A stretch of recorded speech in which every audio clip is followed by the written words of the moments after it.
Welcome to lecture of programming fundamental. इस लेक्चर में हम इफ स्टेटमेंट के बारे में पढ़ेंगे। हमने इससे पहले वाले लेक्चर में डिसीजन कंट्रोल स्टेटमेंट्स को डिस्कस किया था कि वो क्या होती हैं, उसकी कौन सी टाइप्स हैं, कुछ बेसिक उसकी पढ़ी थी। तो सबसे बेसिक टाइप जो हमारे पास डिसीजन कंट्रोल स्ट्रक्चर की है वो है इफ स्टेटमेंट। इफ स्टेटमेंट क्या है? If the expression is true, अगर एक्सप्रेशन ट्रू होगी। देखिए एक्सप्रेशन का वर्ड आ गया यहां पे, आपने याद रखना है एक्सप्रेशन क्या चीज होती है। एक ऐसी स्टेटमेंट या हम एक्सप्रेशन उस चीज को कहते हैं जिसमें ऑपरेटर एंड ऑपरेंड यूज हुए हों। जिस तरह मैं लिखता हूं a is equal to 3 for example, ये एक एक्सप्रेशन बन गई। इसमें ऑपरेटर क्या है, ये जो इक्वल टू का साइन है, और ऑपरेंड क्या है, a और 3 है। या मैं कह देता हूं a इज ग्रेटर देन 1 या ग्रेटर देन इक्वल टू 1, तो ये एक एक्सप्रेशन है। तो हम कंडीशन में क्या करते हैं, कोई एक्सप्रेशन लिखते हैं with help of relational operator, यानी लेस देन का साइन हो सकता है, equal to, less than equal to, greater than equal to वगैरह। तो यहां पे जो बात है वो लिखी हुई है if the expression is true. अगर वो एक्सप्रेशन ट्रू हो जाती है then statement inside will be executed, otherwise statement inside is skip and only statement outside will be executed. इस चीज का मतलब क्या है, इसको एक जर्नल सी आपको, बल्कि यहां पे कोड लिखा है, इसकी एग्जांपल से समझ लेते हैं कि उसका आपको जिस तरह ये देख रहे हैं ये तो वो चीज है जो हम हर प्रोग्राम में लिखते हैं, प्री प्रोसेसर डायरेक्टिव और मेन वगैरह, करली ब्रेसेस आ गई। अब देखें यहां पे मैंने लिखा है इंटीजर मार्क्स, यानी इस स्टेटमेंट को समझाने के लिए ये एक एग्जांपल ली गई। इंटीजर मार्क्स, इसका क्या मतलब है कि मेरी मेमोरी में, रैम में इस तरह से मार्क्स के नाम से एक स्लॉट रिजर्व हो जाएगी। इसको हम एक एग्जांपल से समझ लेते हैं। ये तो हमारे पास प्री प्रोसेसर डायरेक्टिव आ गए। उसके बाद लिखा है इंट मार्क्स। इंट मार्क्स का क्या मतलब है कि हमारे पास मेमोरी में मार्क्स के नाम से एक वेरिएबल डिफाइन हो गया और उसके जो डेटा टाइप है वो इंटीजर है। यहां पे लिखा आ रहा है C out please enter the marks. मेरे पास आउटपुट में आएगा कि मार्क्स एंटर करें और सी इन में मार्क्स एंटर करूंगा। असल चीज ये है जो हम अभी पढ़ रहे हैं। अब आगे कंडीशन आ गई, if marks is greater than 8। हम कह रहे हैं मार्क्स 8 से ज्यादा हो तो क्या करें, कांग्रेट्स गुड वर्क, ये हमें आउटपुट में प्रिंट करवा दे।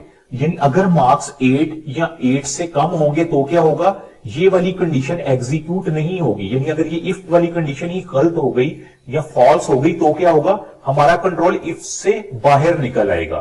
ठीक है, इफ वाले स्ट्रक्चर से बाहर आ जाएगा हमारा कंट्रोल। और याद रखना इफ जो है ये हमारा एक कीवर्ड है, हमने इसको स्मॉल आई एफ लिखना है।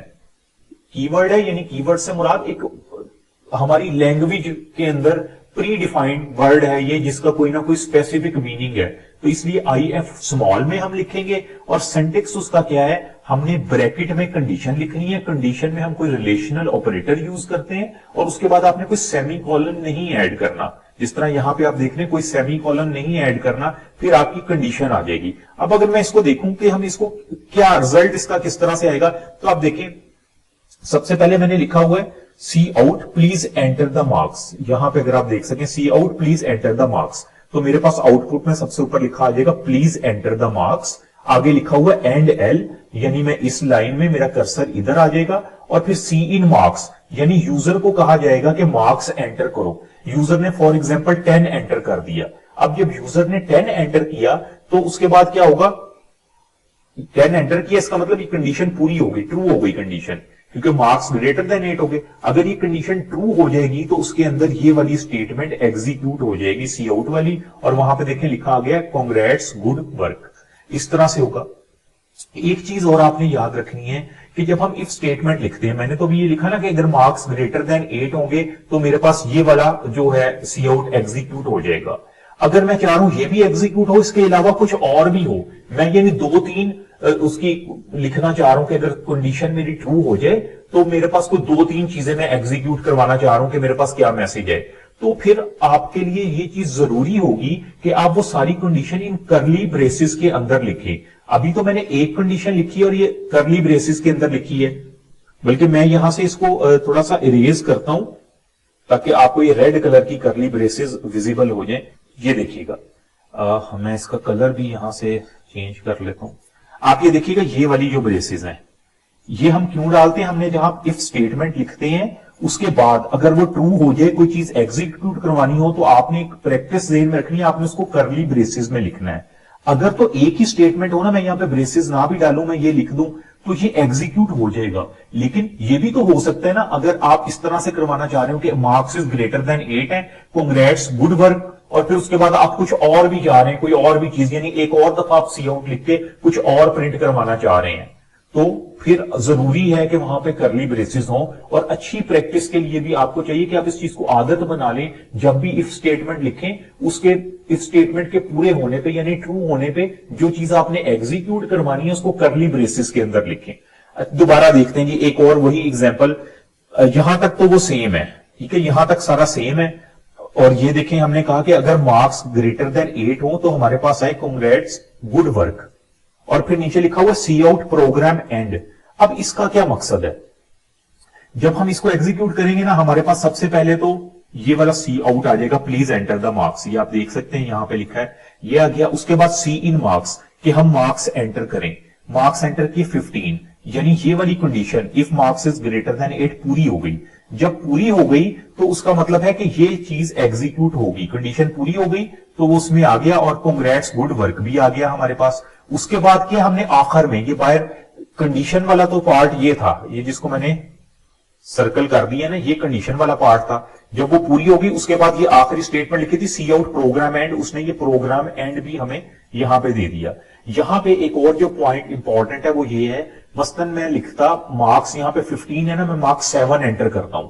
जब मैं 7 एंटर करूंगा इसका मतलब है ये वाली कंडीशन तो फॉल्स हो गई। कंडीशन फॉल्स अगर हो जाएगी तो ये वाला जो सी आउट है ये भी नहीं डिस्प्ले में आएगा, यानी ये एग्जीक्यूट नहीं होगा, मेरे पास सिर्फ प्रोग्राम एंड लिखा आ जाएगा।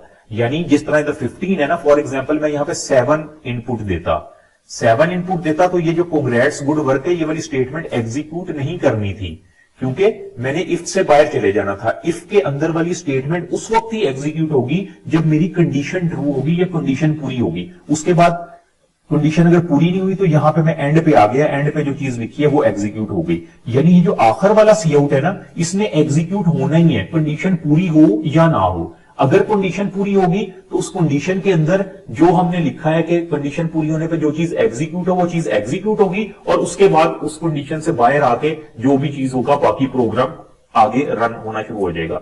जिस तरह से लिखा है यहां पे देखें ना, डेफिनेशन में भी हमने पढ़ा था कि अगर स्टेटमेंट ट्रू हो तो उसके इनसाइड जो स्टेटमेंट होगी वो एग्जीक्यूट होगी, अदरवाइज स्टेटमेंट इनसाइड वाली स्टेटमेंट स्किप हो जाएगी and only statement outside will B execute. ये इफ के आउटसाइड है ना ये स्टेटमेंट, तो वो एग्जीक्यूट हो जाएगी। जिस तरह देखें यहां पे मैं ना इसको सर्कल करता हूं, ये देखें, ये जिसको मैंने सर्कल कर दिया ना, अब ये मेरे पास इफ वाला कह लें कि इफ कंडीशन वाला एक स्ट्रक्चर है कि अगर ये कंडीशन पूरी होगी तो ये चल जाए, कंडीशन फॉल्स हो तो ये भी नहीं चलेगा, मेरा कंट्रोल यहां पे आ जाएगा, इस वाली लाइन के ऊपर आ जाएगा।